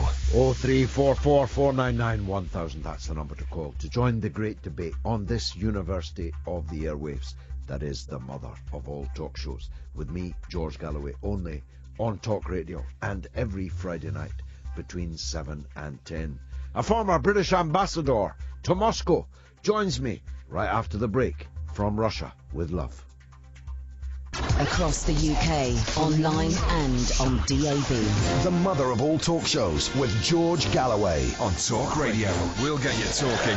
Listener comrades of the world, unite! He's a weapon of mass discussion, and he's back on your radio. Get ready for a revolutionary rumble on your radio with the original George of the political jungle. Galloway, celebrate the mother of all talk shows with George Galloway. Come have a go if you think you're hard enough. Get it? On the radio station that gives power to the people. Talk Radio. We'll get you talking. 0344 499 1000. Join the great debate on the spat between the United States and Russia, on the royal family and the monarchical system. Should it continue, or are you up for a republic? And anything else you like, because it's the last hour on the last show of 2016. Controversial conversation and cutting-edge current affairs comment with the notorious B.I.G.G. The mother of all talk shows with George Galloway on Talk Radio. Listen, this guy's a nightmare. He's not a great guy, folks. From Russia with love, I fly to you. Not much love in the air between Washington and Moscow today. A particularly petulant and really rather petty action by President Obama today. 72 hours for 35 diplomats and their families to get out of the country. The closure of these holiday vacation places that John Le Boutillier was talking about earlier on Long Island. The masterstroke of Putin's response, in other words, his decision not to respond, has left President Obama's last days in office, I think, looking a little sorry. But we'll hear from a distinguished expert on British-Russian relations, former British ambassador to Russia, 2004 to 2008, so in the Putin-Medvedev era, and we'll hear what he thinks lies behind this confrontation, and perhaps some speculation as to where it goes in the new era that opens on the 20th of January with a wholly new and rather unexpected President of the United States, Donald Trump. He is Sir Tony Brenton, and I'm glad to say he joins us on the night before the new year. Thanks, Sir Tony. It's very kind of you to fit us in. It's a pleasure to be with you. Thank you. Tell us, in your view, if the proximate cause, namely the emails that WikiLeaks published, is the real cause, do you think, in the very sharp deterioration in American-Russian relations, or is that really a cipher for something else? Well, it's not a cipher. It's actually quite important. If you suspect a neighbouring power of trying to subvert your democracy, then you obviously feel the need to retaliate. But relations have been deteriorating for quite a long time, what with Ukraine and with disagreements over Syria, disagreements over Georgia. This goes back years. And it actually has reached the stage where it became really quite dangerous in about September, October this year, when there were Russian generals talking about shooting down American planes over Syria if they came. The American chairman of the Joint Chiefs told Congress that they could impose a no-fly zone on Syria, provided they were willing to go to war with Russia. And the Russians put on display in one of their provinces, Kaliningrad, their Iskander missiles, which are capable of carrying nuclear warheads. So it was very serious and dangerous indeed. And it's against that background that Obama decided how they were going to react to the hacking. Now, we can have an argument about whether his response was proportionate or disproportionate. I think it's worth saying one thing, speaking as an ex-diplomat in Moscow, is that the Russians actually make life pretty unpleasant for, in particular, British and American diplomats. I spent a lot of my time there being chased around by the local equivalent of the Hitler Youth, who shouted abuse at my family, who barricaded my house, who challenged my meetings and all sorts of things. So I think a little bit of anger at the very bad way that American diplomats are treated in Moscow is part of the background to what's happened now. But I agree with what you also said in your introduction, that Putin's response to the expulsions and the other sanctions has been masterful. That he has, in a sense, well, he has undoubtedly, and I think this is probably, there's a certain amount of personal spleen here as well, since Obama has treated him with a certain amount of contempt over the last few years. He's shown Obama, or suggested that Obama is a petty man who simply follows the diplomatic rules, while he has a magnanimous nature and is opening Russia up for a much better relationship with Obama's successor. Well, Mr. Churchill, of course, famously always cautioned magnanimity, and you could say that Putin has taken a leaf out of his book in this regard. It seemed to me, I said earlier in the program, that Putin and Lavrov in particular are chess players, whilst the others are really playing drafts. Well, that's right. I mean, obviously what happened today was very carefully choreographed. I've done a couple of expulsion crises in my past. I was running the British Embassy when we had the Litvinenko crisis, and we threw out a few Russian diplomats, and the response was instant. It was a day later, and I was simply summoned into the Russian Foreign Ministry and told the names of the people they were throwing out. Now, the choreography here is that Lavrov said, I'm proposing to Putin that we throw out 35 American diplomats, thus causing a certain frisson of fear in the U.S. Embassy in Moscow and in the U.S. State Department. And then Putin, you know, as I say, magnanimously steps up and says, no, we're not going to throw them out. We want better relations with America. And to boot, invites all the families and children of U.S. diplomats in Russia to a party at the Kremlin. I think that last detail was slightly overdone. But nevertheless, the political point is very clear, that relations with Obama and with the Obama regime have been awful, as indeed they have, and he wants to improve things with Trump. And as I said earlier, since things have been so dangerous for us over the last few months, that Putin wants improved relations and that Trump, however predictable he may prove to be, also apparently wants improved relations, is a rather encouraging sign of the way things might go in the future. I think so, and the election of Trump, the appointment of the new Secretary of State and the new National Security Advisor, meaning the three most important people in the administration, at least on this front, are all ducks in a row in the sense that they all want better relations with Russia. They all feel that the West made a profound error, and some of your diplomatic colleagues, former diplomatic colleagues, agree with this, and I strongly feel it, made a profound error in the Syria crisis of lining up with whatever you think of the Al-Qaeda and other extremist groups. They've lost. So I'm wondering if that's not the real reason, not the proximate one, but the real reason for the sharpness of the exchanges today. Here we have Russia, Turkey and Iran brokering a ceasefire, which is now in place, effectively bringing the Syria crisis to an end, and the Americans are not even there. Yeah, well, I mean, I wouldn't overstate the strength of the linkage. The Americans undoubtedly feel strongly about the hacking of their democracy, and what happened yesterday was a part of that. The Syria issue, I agree with you that the Russians have played it very well, if rather brutally.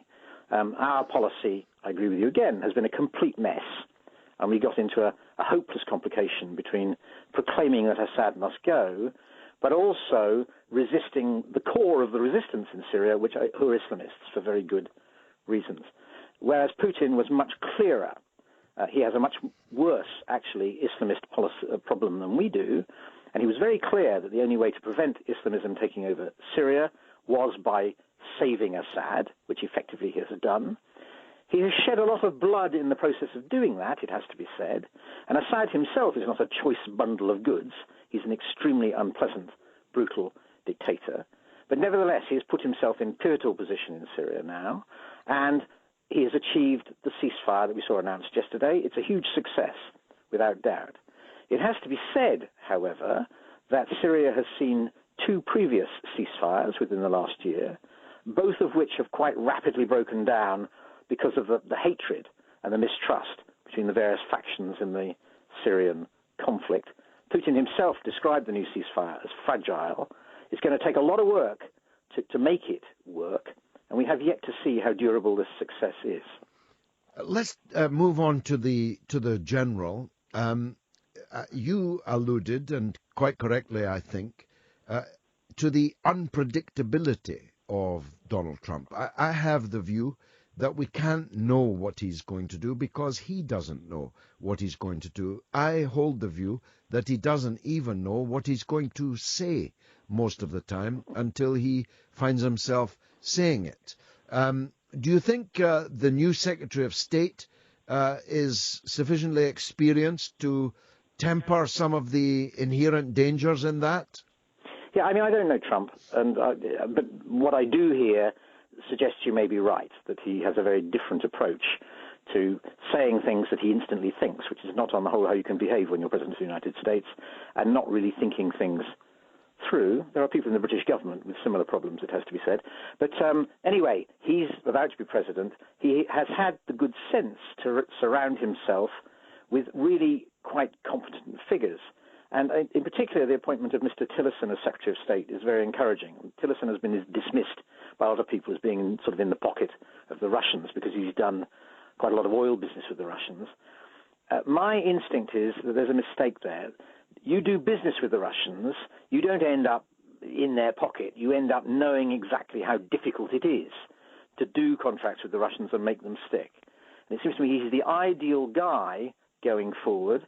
If, with a bit of luck, we get a bit more warmth between Trump and Putin than we've had between Obama and Putin, the people who translate that extra warmth into hard deals over Syria, over Ukraine, over whatever, need to be adept at dealing with Russian diplomatic difficulty, if I can put it that way. And Mr. Tillerson seems to me to be exactly the right man for that role. I wholly agree. Perhaps unexpectedly, we found a measure of agreement on several things. My last question, then, is this. Isn't it better, safer for the world to have people in charge who are not ideologues? One thing you can say about Trump is he is a deal maker. Tillerson is a deal maker. Whereas Clinton had a very, I think, hard but definitely clear ideological position. And this leads me, sorry, I said last question, it's a two-parter. I don't quite understand why, given that Putin is not a communist, that Russia is a capitalist country, why we have continued to pursue policies which inevitably have brought us into conflict with them.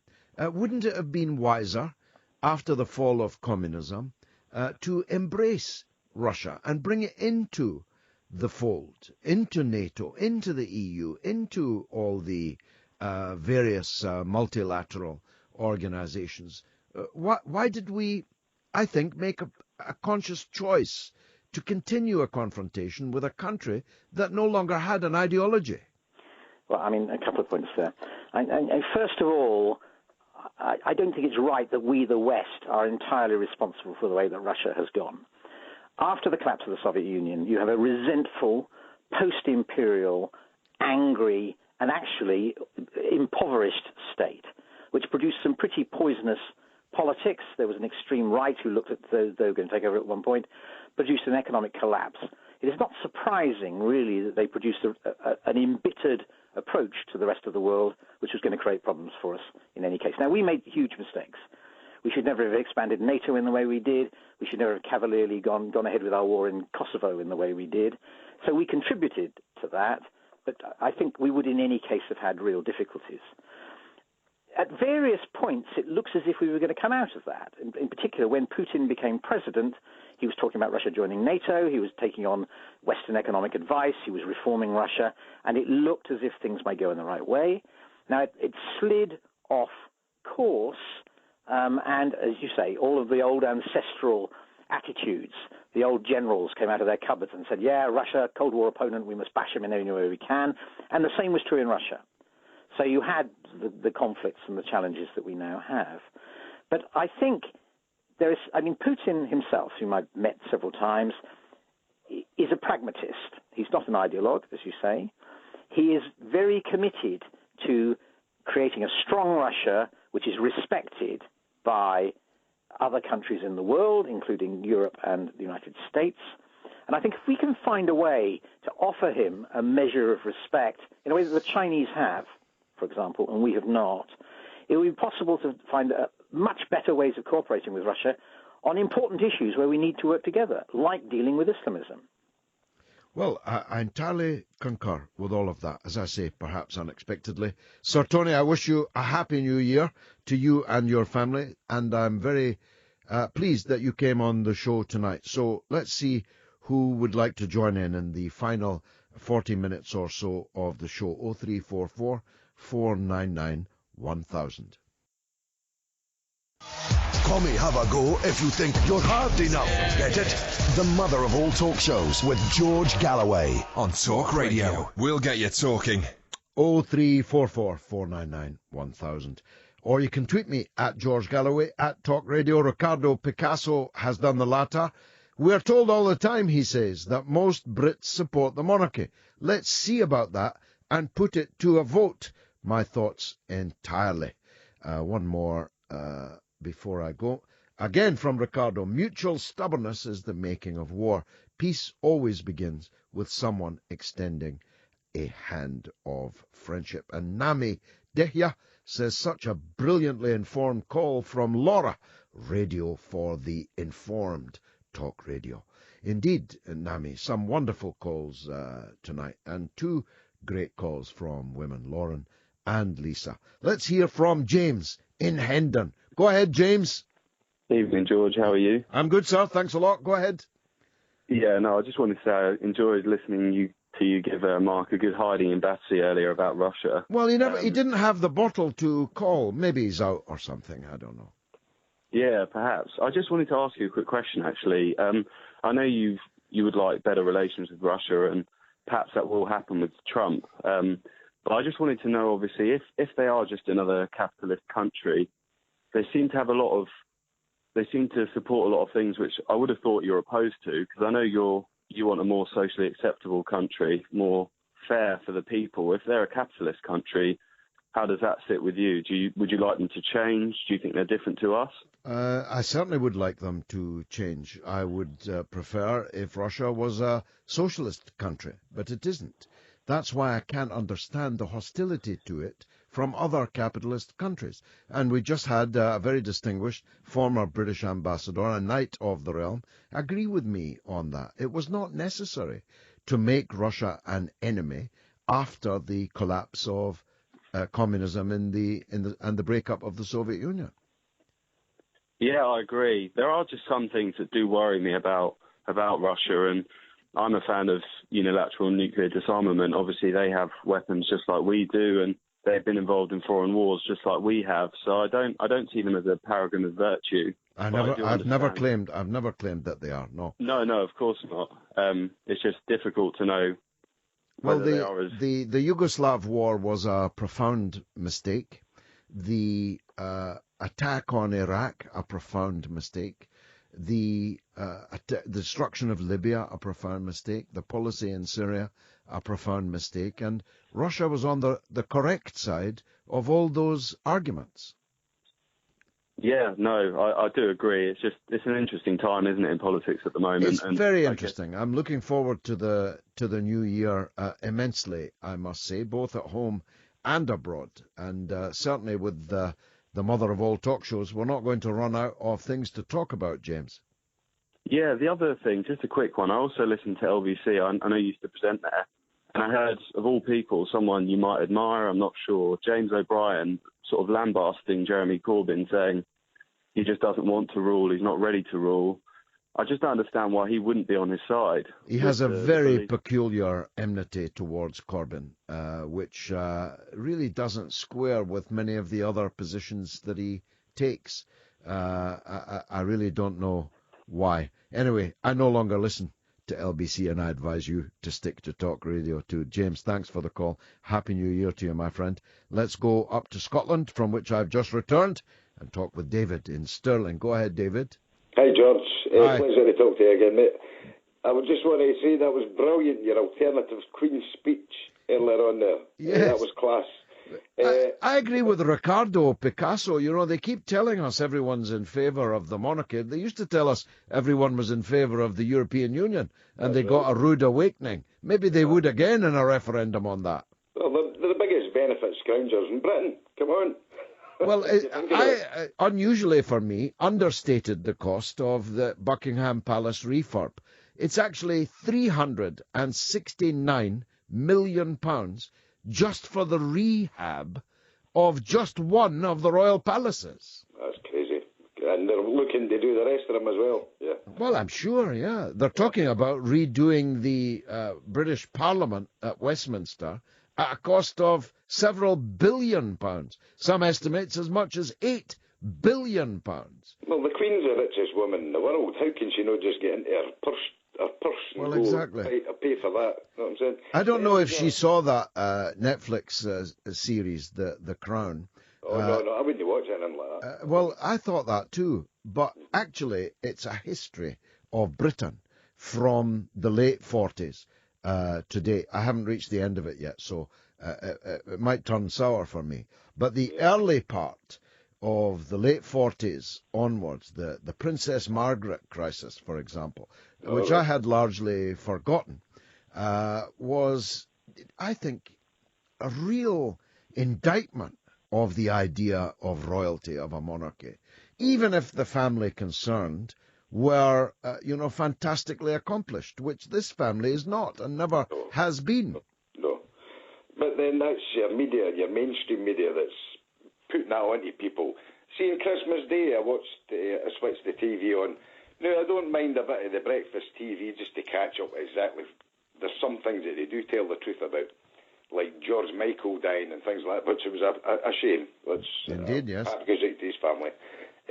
But things like that, all I was getting was this guff face Sandringham and people waiting outside, and I'm going, what is going on? I didn't watch to see what they're doing on Christmas Day. I like to see what was happening in the world on Christmas Day. Yeah. All these people. People, not this elite nonsense that you say nobody could go in there and have a cup of tea with them or anything like that. Oh, goodness me. You're lucky to get a wave. Who wants a wave for that? But they gather there in a crowd to see a group of people. You're going to get a wave of guff tomorrow. This Celtic Rangers match is on. Oh, yeah, tell me about it. Right, well, you're going to get... This is all caused by this lot of benefit scroungers. That you're going to maybe get any bother that's going to... And hug money. I don't know who came up with that idea. Hail, David. Thank you very much. Indeed. James Ball says, thank you for pointing out the utter hypocrisy in the US being affronted by attempted interference in their internal affairs. I must say, the more you think about it, the more ridiculous it is. And Simon Brian Anderson says Obama's first decision was to bail out Wall Street, and it's been downhill all the way. He's the world's biggest disappointment. And Pedro Carrier says, hello, George, if we had a civil war in Europe or the UK, we would not expect Arab and Middle East nations to intervene and sort out our mess. That is the lesson we should learn from the Syrian civil war, not sticking our noses in wars that don't concern us. That's from Roy in Kent. And let's take one more. Andrew Spears, the strongest Labour Party ever, and Jeremy is our best leader. But have we got the stomach for an internal and external fight? Yes, he says. Simon says, after the fools in Turkey shot down a Russian jet, the world became a more dangerous place. Thank God for Putin's resolve. And Andrew says, serious, it's never going to happen. Warheads are here to stay. We must get on and face the right-wing threat. He's a weapon of mass discussion, and he's back on your radio. The mother of all talk shows with George Galloway on Talk Radio. We'll get you talking. Well, we found a measure of agreement tonight. Some fellow in Battersea looked like he might want to argue the toss, but he didn't have the balls to do it. If you do have a point of view, I want to hear it. 0344 499 1000. You've got half an hour to call me on the last show of 2016. William in Aberdeen has, and he's up next. Go ahead, William. Good evening, George. Good evening to you, sir. I called you about Parliament a couple of weeks ago. Okay. And you put me right. Okay. And I was going on about the Scottish National Party. Oh, yes. Now, I waited 42 weeks for a cardiology outpatient appointment. 42 weeks? 42 weeks. My goodness. A MSP wrote to Shona Robertson, the Secretary of State for Health and Sport in Scotland, Yeah. and says the maximum waiting time for any person in Scotland to see any person in a hospital is 18 weeks. Wow. So where's it all gone wrong in Scotland? Well, I think the SNP have been in too long and they haven't got any serious opposition. And that's bad for democracy. Whatever view you take on the independence question, one-party states are a bad idea anywhere, and especially in a country like Scotland, which is so geographically diverse in every way. I mean, I just spent time in Dundee, in Glasgow, and in Glencoe, and in all parts in between. There's not one Scotland. There's many Scotlands. There's many interests, many different communities. And to have a one-party state in those circumstances is a serious error. And all the signs are that the local elections in May will still see big gains by the SNP and a consolidation of still more power. So I think they need a bit of opposition, William. What do you think? Well, I think it's time to bring back Labour in Scotland. Well, of course, Labour, as it's currently constituted in Scotland, has no hope or even Bob hope of coming back. They've got a leader who is a political dwarf and who can hardly string a sentence together, certainly that anyone wants to hear. Labour is not what it was, William. Yeah. Thank you very much, George. And just one more thing. Yes? I hope Celtic beat Rangers tomorrow. You and me both. You and me both, William. Aberdeen hate Celtic and Rangers more than anyone else. Okay. That's William in Aberdeen getting a football point. And let's hear from Norma in Bristol. She's always worth hearing from. I don't know about that, George. All I want to do is tell you my dreams very, very quickly for 2017. Oh, yes, please do. Right. So there's 8 very small points. Okay. 1, get rid of Trident. 2, get rid of NATO. 3, reform the United Nations. 4, build more council houses and affordable homes. 5, support Jeremy Corbyn, hoping that he'll become the next Prime Minister. 6, hope that the wars in the Middle East get sorted peaceably. 7, find more money to spend on the poorer nations and in this country. And 8, be kind to each other. Well, they may say you're a dreamer, Norma, but you're not the only one. And on many of those points, if not all of them, there will be a wide measure of agreement. And what I can tell you, you can look forward to in 2017 is a relaunch of the Labour leader, Jeremy Corbyn, taking a more populist line, being Britain's Bernie Sanders, being out there on the streets of places like Bristol, less often in the House of Commons, more often down on Main Street, up and down the country. And I think he's got the right stuff to do it, and he's got the right ideas that can persuade people that this unelected, elitist Prime Minister is not the answer to our problems, not the person to guide us into the uncharted waters on which we are embarked. What do you say? Oh, I do hope so. I do hope so. So I'm getting very old, you know, now. I'm nearly 80. My goodness, you're spry for 80, I must well, say, Norma. I don't know, really. My mother's 81, but she looks 20 years younger, I must say. I hope I've got her genes. Norma, it's a delight always to talk to you, and I wish you a very happy new year and many more of them. Robert is in London. Let's hear from him. Go ahead, Robert. Hello, George. Always a pleasure. Thank you. I'm very just curious to hear your views on this. What do you think Theresa May and the UK government's foreign policy choices will be in 2017? Because it poses a very different prospect to anything we've seen before. Britain is going to if Theresa May is going to follow what she's done previously, and Trump is going to follow what he's insinuating, it means that essentially Britain's going to have an independent foreign policy, which should be a good thing. But you just worry about, in the sort of atmosphere of Brexit, it could be quite tricky for Theresa May. That's a fantastic question. It's one that occupies my mind a lot, one which I've asked people, Peter Oborne, I remember, asking on here some weeks ago. It is a fascinating question. Can Britain have an independent foreign policy, even if it's a worse foreign policy than the United States? My conclusion is that it cannot. Because Britain's foreign policy is essentially to threaten people with somebody else's army, namely the United States Army.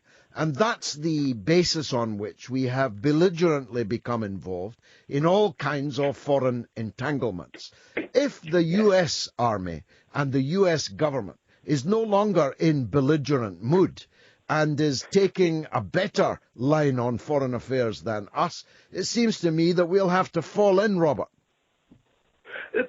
You'd think that, but there seems to be a keenness. So, for example, in regards to Syria, Trump is insinuating what I would recommend is a good approach to say that, look, although some of the people there are bad, we should back Assad over the people they're fighting. But Theresa May seems to want to be up for the fight and seem to want to remove everybody as if that will make everything better.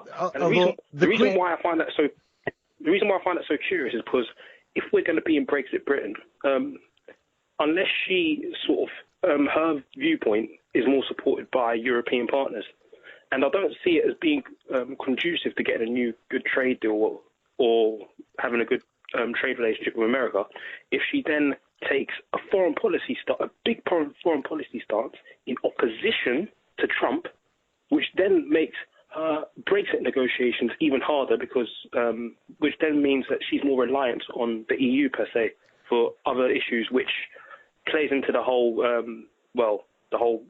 political environment we're operating in. You're absolutely right, and you're obviously a chess player, because this is exactly the situation that she is now facing. And that's why I say she'll have to fall into line. Britain is a minuscule power and player on the world stage.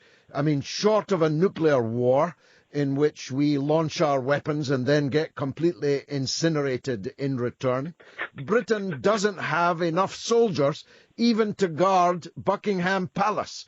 So the idea that we're going to go around the world threatening people without America's army at our back is simply ridiculous, Robert. I know, it'll be quite funny seeing some people having to do some U-turns in 2017 over some of the stuff that they said previously. I mean, some of the flip-flops that are going to be required by Foreign Policy Department, the Foreign Office, the BBC, the Sun, all these establishment papers, it's going to be quite a wonder to watch when, frankly, a common-sense foreign policy takes place and then they have to basically backtrack on everything they've said before. It'll be very interesting.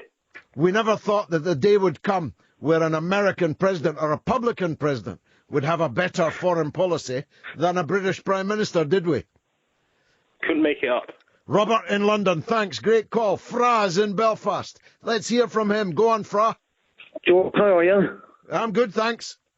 George, I'm just phoning up really to ask you, are you aware of the Home Sweet Home organisation in Dublin that's involved in taking over one of the NAMA buildings for the homeless? No, tell us about it. Well, I'm just back from it myself. What they have is they took over a building that was taken in by the state, you know, when they were buying kind of bad debt management of the banks and the building societies. Yeah. They're just trying to highlight, George, the continuing homelessness in Ireland and Great Britain and across Europe, caused by neoliberal privatisation, by the financial crash. Austerity. Absolutely, yes.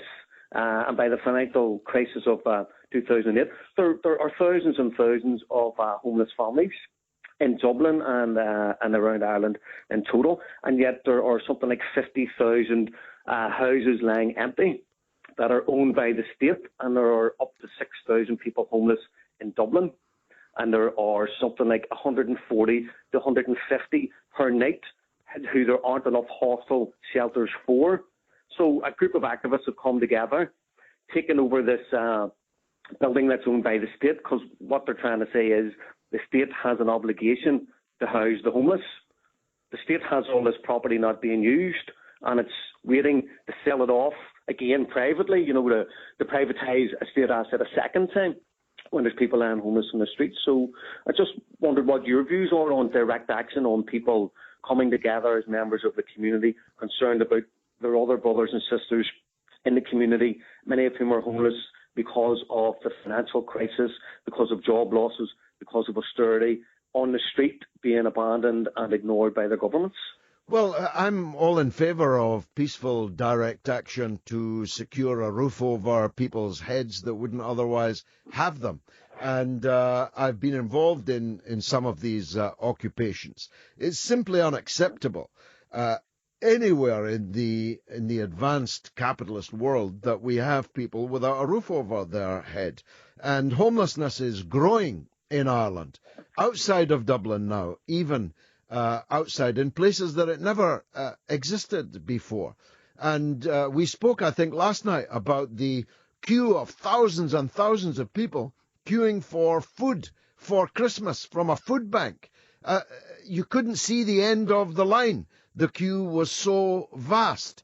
And Ireland has the same kind of neoliberal government that we have in the United Kingdom. And it's no better in Ireland than it is in Britain. And frankly, one expects better from Ireland, a country that came into being as a state with a revolution against imperialism, a revolution led by, amongst others, one of the greatest socialists ever in these islands, the great James Connolly.